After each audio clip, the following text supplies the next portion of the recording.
ಅದು ಯಾರು ಆ ಅಧಿಕಾರಿ? ಆಮೇಲೆ ಕೆಲವು ಎಕ್ಸ್ಟ್ರೀಮ್ಗಳಿರುತ್ತೆ ಸರ್, ನಾನು ನೋಡಿದ್ದೀನಿ, ನನ್ನ ನನ್ನ ನನ್ನ ನನ್ನ ಅನುಭವದಲ್ಲಿ ಹೇಳ್ತೀನಿ. ಈ ಕೆಲವರಿಗೆ ಅದೇನೋ ಗೊತ್ತಿಲ್ಲ, ಕೆಲವರಿಗೆ ಬ್ರಾಹ್ಮಣರನ್ನ ಕಂಡ್ರೆ ಆಗಲ್ಲ, ಏನಾದ್ರೂ ಒಂದು ಟೀಕೆ ಟಿಪ್ಪಣಿ ಮಾಡಲೇಬೇಕು. ಇನ್ನು ಕೆಲವರಿದ್ದಾರೆ ಅವರಿಗೆ ಈ ದಲಿತರನ್ನ ಕಂಡ್ರೆ ಆಗಲ್ಲ.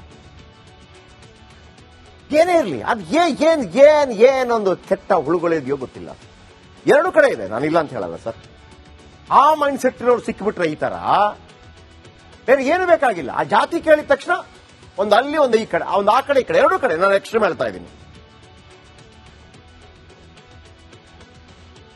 ಅವರಿಗೆ ಒಂದು ನಯಾ ಪೈಸೆ ಅವರಿಂದ ಅನ್ಯಾಯ ಆಗಿರೋದಿಲ್ಲ. ಆದ್ರೆ ಅದು ಏನು ತಲೆಯಲ್ಲಿ ತುಂಬಿಕೊಂಡಿರ್ತಾರೋ, ಯಾವ್ದನ್ನು ಏನೇನು ಓದ್ಕೊಂಡಿರ್ತಾರೋ. ನಿನಗೊಂದು ಮಿದುಳಿದೆಯಪ್ಪ, ನೀನ್ ಆಲೋಚನೆ ಮಾಡಪ್ಪ.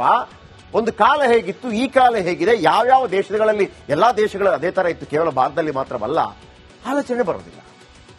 ಆ ಎಕ್ಸ್ಟ್ರೀಮ್ ಮೈಂಡ್ ಸೆಟ್ ಇದೆಯಲ್ಲ, ಅವರು ಯಾವತ್ತೂ ಕೂಡ ಆ ಕೆಟ್ಟ ಆಲೋಚನೆ ಇದೆ, ಯಾವತ್ತೂ ಕೂಡ ಸಮಾಜಕ್ಕೆ ಮಾರಕ. ಅದು ಸಮಾಜದ ಕ್ರಿಮಿಗಳು. ಬನ್ನಿ, ಈ ಪುರುಷರ ವಸ್ತ್ರ ಸಂಹಿತೆ ಹೇಗಿದೆ ಅಂತ ಹೇಳ್ತೀನಿ ಇದರ ಬಗ್ಗೆ. ಪರೀಕ್ಷೆ ದಿನ ಪೂರ್ಣ ತೋಳಿನ ಬಟ್ಟೆ ಧರಿಸುವುದು ನಿಷಿದ್ಧ. ಫುಲ್ ಹಾಕೋಬಾರದು. ಫುಲ್ ಶರ್ಟ್, ಕಾಲರ್ ಇಲ್ಲದ ನಾರ್ಮಲ್ ಶರ್ಟ್ ಅಥವಾ ಟೀ ಶರ್ಟ್ಗೆ ಆದ್ಯತೆ ಇದೆ. ಆಯ್ತಾ? ಕಾಲರ್ ಇರಬಾರ್ದು, ಯಾಕಂದ್ರೆ ಇಲ್ಲೆಲ್ಲ ಕಾಪಿ, ಇಲ್ಲೆಲ್ಲ ಕೆಲವು ಹಾಕೊಂಡಿರ್ತಾರೆ ಅಂತೇಳಿ. ಪ್ಯಾಂಟು, ಜೇಬು ಕಡಿಮೆ ಇರೋ ಪ್ಯಾಂಟು, ಆಸ್ ಸಿಂಪಲ್ ಆಗಿ ಇರುತ್ತಲ್ಲ, 2 ಪಾಕೆಟ್, ಬ್ಯಾಕ್ 1 ಪಾಕೆಟ್, ಅದು ಓಕೆ ಅಂತ. ಜೀನ್ಸ್ ಆದ್ರೆ 2 ಇಲ್ಲಿ ಹಂಗಿರ್ತದೆ ಅಂತ. ಕುರ್ತಾ ಪೈಜಾಮ ಜೀನ್ಸ್ ಪ್ಯಾಂಟ್ಗೆ ಅವಕಾಶ ಇಲ್ಲ. ಕುರ್ತಾ ಪೈಜಾಮ ಬಹಳ ಕಷ್ಟ ಆಗುತ್ತೆ ಅಂತೇಳಿ. ಪರೀಕ್ಷಾ ಹಾಲ್ ಒಳಗೆ ಶೂ ಧರಿಸಿ ಬರುವಂತಿಲ್ಲ. ಶೂ ಒಳಗೆ ಏನಿರಬೇಕು. ಕುತ್ತಿಗೆ ಸುತ್ತ ಲೋಹದ ಆಭರಣ ಧರಿಸುವ ಹಾಗಿಲ್ಲ. ಪುರುಷ ಅಭ್ಯರ್ಥಿ ಕಿವಿಯೋಲೆ ಕಡಗ ಧರಿಸುವ ಹಾಗಿಲ್ಲ. ಓಕೆ.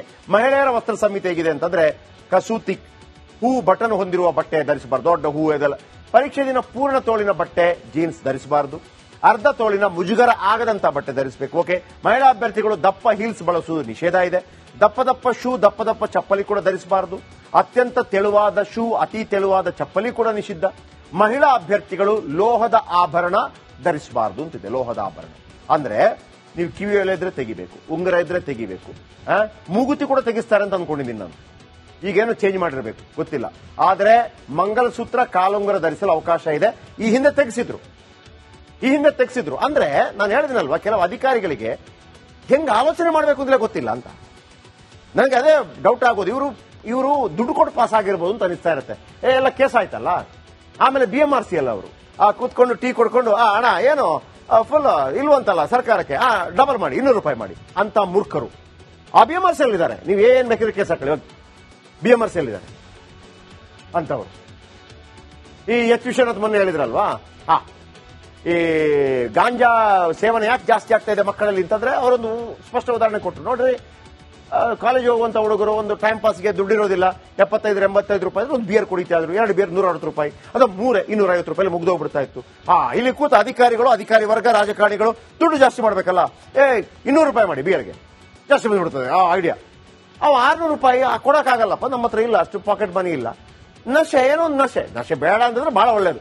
ನಶೆ ಮಾಡ್ತಾರೆ. 250 ರೂಪಾಯಿ ಬಿಯರ್, 3 ಬಿಯರ್ ಸಿಗೋದಿಲ್ಲ, 50 ರೂಪಾಯಿಗೆ ಗಾಂಜಾ ಸಿಗುತ್ತೆ. ಅವನು ತಗೊಂಡ, ಇವನು ತಗೊಂಡ, ಎಲ್ಲರೂ ತಗೊಂಡು. ಇವತ್ತು ಲಬೋ ಅಂದ್ರೆ ಏನ್ ಗತಿ? ಅದ್ರ ಬಗ್ಗೆ ಆಲೋಚನೆ ಮಾಡ್ಬೇಕಲ್ಲ. ಓಕೆ. ಅದು ಯಾರು ಆ ಅಧಿಕಾರಿ? ಆಮೇಲೆ ಕೆಲವು ಎಕ್ಸ್ಟ್ರೀಮ್ಗಳಿರುತ್ತೆ ಸರ್, ನಾನು ನೋಡಿದ್ದೀನಿ, ನನ್ನ ನನ್ನ ನನ್ನ ನನ್ನ ಅನುಭವದಲ್ಲಿ ಹೇಳ್ತೀನಿ.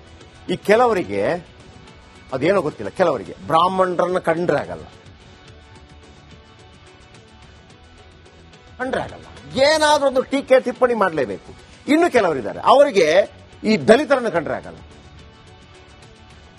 ಏನೇ ಇರಲಿ, ಅದು ಏನೊಂದು ಕೆಟ್ಟ ಹುಳುಗಳಿದೆಯೋ ಗೊತ್ತಿಲ್ಲ. ಎರಡು ಕಡೆ ಇದೆ, ನಾನಿಲ್ಲ ಅಂತ ಹೇಳಲ್ಲ ಸರ್.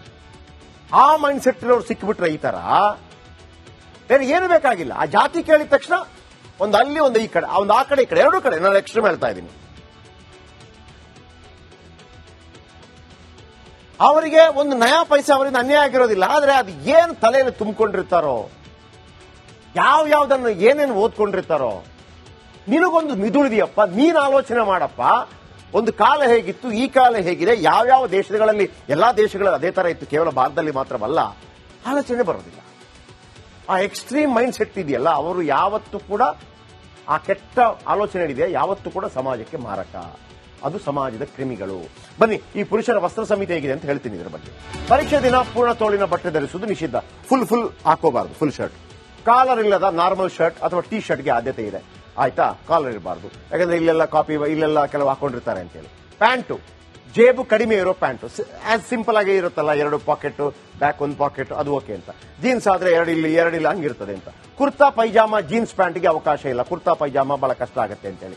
ಪರೀಕ್ಷಾ ಹಾಲ್ ಒಳಗೆ ಶೂ ಧರಿಸಿ ಬರುವಂತಿಲ್ಲ, ಶೂ ಒಳಗೆ ಏನು ಕುತ್ತಿಗೆ ಸುತ್ತ ಲೋಹದ ಆಭರಣ ಧರಿಸುವ ಹಾಗಿಲ್ಲ. ಪುರುಷ ಅಭ್ಯರ್ಥಿ ಕಿವಿಯೋಲೆ ಕಡಗ ಧರಿಸುವ ಹಾಗಿಲ್ಲ. ಓಕೆ, ಮಹಿಳೆಯರ ವಸ್ತ್ರ ಸಂಹಿತೆ ಹೇಗಿದೆ ಅಂತಂದ್ರೆ ಕಸೂತಿ ಹೂ ಬಟನ್ ಹೊಂದಿರುವ ಬಟ್ಟೆ ಧರಿಸಬಾರ್ದು, ದೊಡ್ಡ ಹೂ ಇದೆಲ್ಲ. ಪರೀಕ್ಷೆ ದಿನ ಪೂರ್ಣ ತೋಳಿನ ಬಟ್ಟೆ ಜೀನ್ಸ್ ಧರಿಸಬಾರದು. ಅರ್ಧ ತೋಳಿನ ಮುಜುಗರ ಆಗದಂತ ಬಟ್ಟೆ ಧರಿಸಬೇಕು. ಓಕೆ, ಮಹಿಳಾ ಅಭ್ಯರ್ಥಿಗಳು ದಪ್ಪ ಹೀಲ್ಸ್ ಬಳಸುವುದು ನಿಷೇಧ ಇದೆ. ದಪ್ಪ ಶೂ, ದಪ್ಪ ಚಪ್ಪಲಿ ಕೂಡ ಧರಿಸಬಾರದು. ಅತ್ಯಂತ ತೆಳುವಾದ ಶೂ, ಅತಿ ತೆಳುವಾದ ಚಪ್ಪಲಿ ಕೂಡ ನಿಷಿದ್ಧ.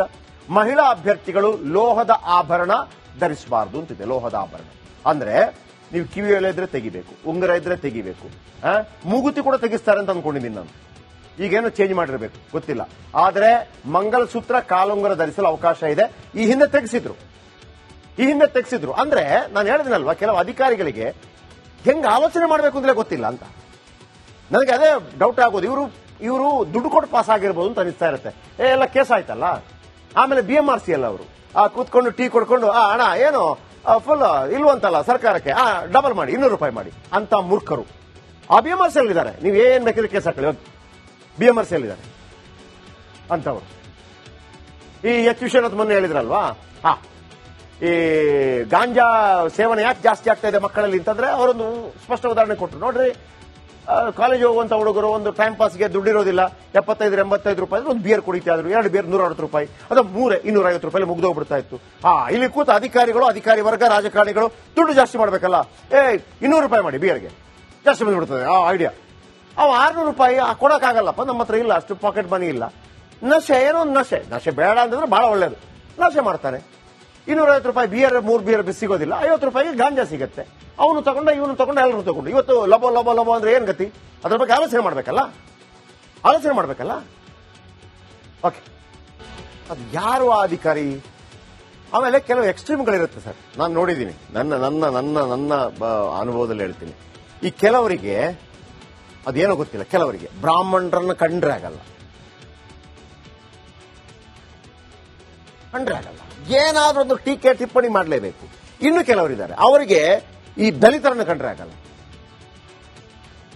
ಏನೇ ಇರಲಿ, ಅದು ಏನೊಂದು ಕೆಟ್ಟ ಹುಳುಗಳಿದೆಯೋ ಗೊತ್ತಿಲ್ಲ. 2 ಕಡೆ ಇದೆ, ನಾನಿಲ್ಲ ಅಂತ ಹೇಳಲ್ಲ ಸರ್. ಆ ಮೈಂಡ್ ಸೆಟ್ ಇರೋರು ಸಿಕ್ಕಿಬಿಟ್ರೆ ಈ ತರ ಬೇರೆ ಏನು ಬೇಕಾಗಿಲ್ಲ. ಆ ಜಾತಿ ಕೇಳಿದ ತಕ್ಷಣ ಒಂದು ಅಲ್ಲಿ, ಒಂದು ಈ ಕಡೆ, ಒಂದು ಆ ಕಡೆ, ಈ ಕಡೆ, 2 ಕಡೆ ನಾನು ಎಕ್ಸ್ಟ್ರೀಮ್ ಹೇಳ್ತಾ ಇದ್ದೀನಿ. ಅವರಿಗೆ ಒಂದು ನಯಾ ಪೈಸೆ ಅವರಿಂದ ಅನ್ಯಾಯ ಆಗಿರೋದಿಲ್ಲ. ಆದ್ರೆ ಅದು ಏನ್ ತಲೆಯಲ್ಲಿ ತುಂಬಿಕೊಂಡಿರ್ತಾರೋ, ಯಾವ್ದನ್ನು ಏನೇನು ಓದ್ಕೊಂಡಿರ್ತಾರೋ. ನಿನಗೊಂದು ಮಿದುಳಿದೆಯಪ್ಪ, ನೀನ್ ಆಲೋಚನೆ ಮಾಡಪ್ಪ. ಒಂದು ಕಾಲ ಹೇಗಿತ್ತು, ಈ ಕಾಲ ಹೇಗಿದೆ, ಯಾವ್ಯಾವ ದೇಶಗಳಲ್ಲಿ, ಎಲ್ಲಾ ದೇಶಗಳಲ್ಲಿ ಅದೇ ತರ ಇತ್ತು, ಕೇವಲ ಭಾರತದಲ್ಲಿ ಮಾತ್ರವಲ್ಲ. ಆಲೋಚನೆ ಬರೋದಿಲ್ಲ. ಆ ಎಕ್ಸ್ಟ್ರೀಮ್ ಮೈಂಡ್ ಸೆಟ್ ಇದೆಯಲ್ಲ, ಅವರು ಯಾವತ್ತೂ ಕೂಡ ಆ ಕೆಟ್ಟ ಆಲೋಚನೆ ಇದೆಯಾ, ಯಾವತ್ತೂ ಕೂಡ ಸಮಾಜಕ್ಕೆ ಮಾರಕ. ಅದು ಸಮಾಜದ ಕ್ರಿಮಿಗಳು.